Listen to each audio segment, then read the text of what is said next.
ભેળ બનાવવાની રીત.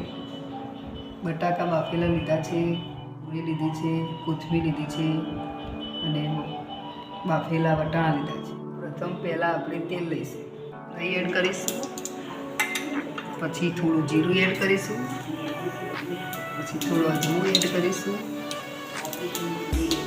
પછી થોડી હિંગ એડ કરીશું,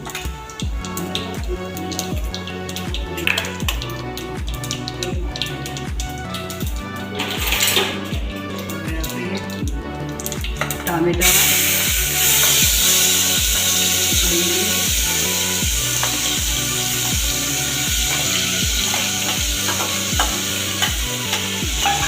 મિક્સ કરી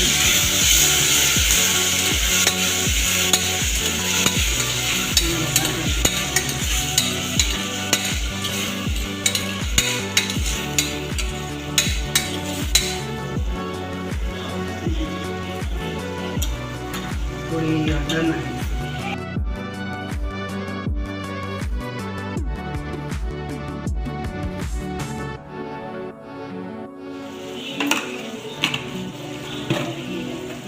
મિક્સ કરીને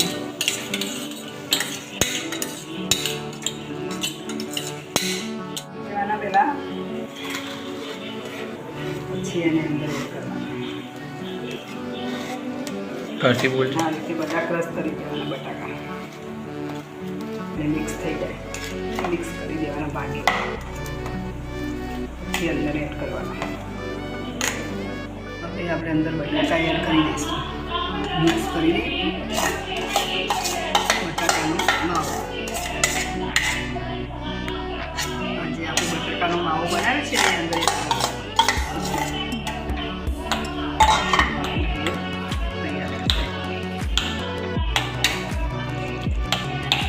પાણી રેડીશું.